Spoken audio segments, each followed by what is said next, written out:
Olá! Sejam bem-vindos. Nas últimas 24 horas diversas notícias vêm preocupando a todos. Uma guerra parece estar por vir. Vamos falar sobre o que está acontecendo entre Rússia e Ucrânia. E por que estão em guerra? O que levou a chegar a esse ponto? Estamos correndo algum risco? Fique até o final do vídeo para entender todos os fatos que levaram a chegar a esse ponto.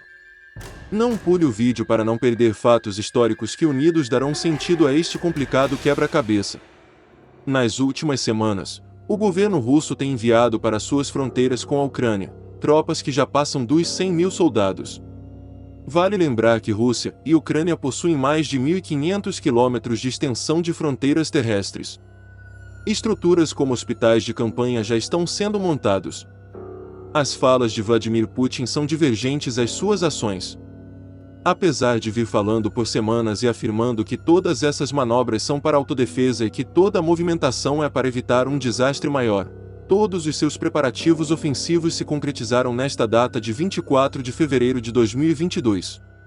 Foram registrados ataques em várias cidades como Kiev, Kharkiv, Odessa e muitas outras mais. As tropas russas atacaram pela terra, pelo mar e pelo ar. Até mesmo cidades pacíficas afastadas de pontos estratégicos foram atingidas. Voltando exatamente um século no passado, em 1922, com a vitória dos bolcheviques tirando a monarquia do poder e instaurando um regime socialista na Rússia.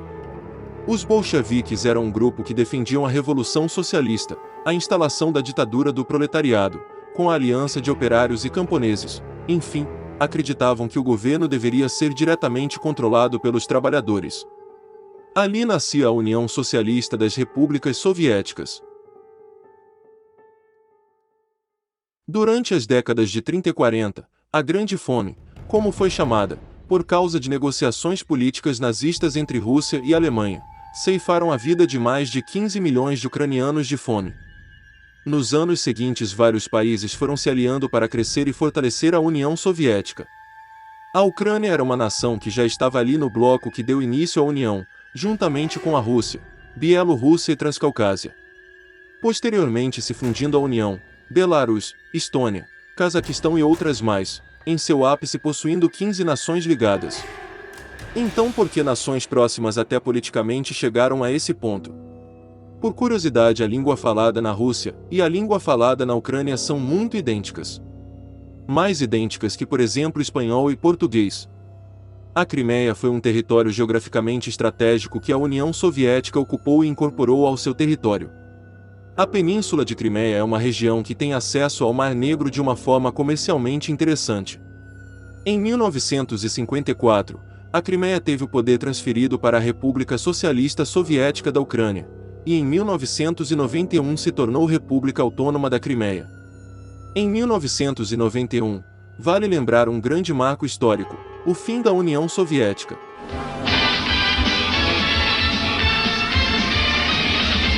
Mikhail Gorbachev renuncia e diz que abandona o poder por não admitir a divisão do país. A União Soviética não existe mais. Com esse fato, todas as nações que formavam a União se separaram. O domínio e a influência política russa deixam de controlar o território ucraniano. Com a dissolução da União, várias nações buscaram aliados para os países poderem se reerguerem. A Ucrânia buscou a OTAN como aliado. As organizações do Tratado do Atlântico Norte é formada por mais de 30 países, entre eles os Estados Unidos, historicamente rival da Rússia. Na verdade, até outras antigas nações da dissolvida União Soviética também buscaram a OTAN. Mas a Ucrânia tinha outro ponto forte que incomodava a Rússia. A Ucrânia sempre forneceu recursos naturais, dentre eles gás e ferro. A dependência desses recursos da Rússia era um ponto fraco, se podemos dizer assim. Em 2004 temos um outro fator que agrava essas tensões, após a descoberta de fraudes em uma eleição na Ucrânia. O líder que substitui no governo era alguém muito ligado à Rússia, novamente facilitando o escoamento de recursos para a Rússia. Os ucranianos, insatisfeitos com esse novo regime, novamente buscaram ajuda ao seu aliado, a OTAN. Os anos seguintes foram cada vez mais piorando. Até que em 2014, a gota d'água aconteceu, a Rússia incorpora novamente a região ucraniana da Crimeia ao seu território.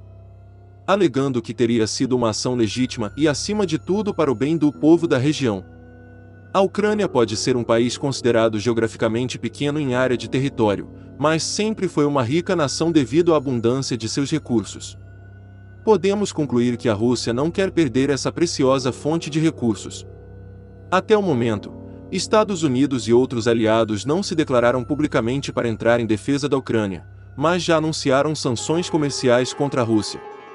Não podemos prever o futuro, só aguardar os próximos dias e pedir proteção aos inocentes envolvidos que não têm culpa nenhuma de disputas políticas.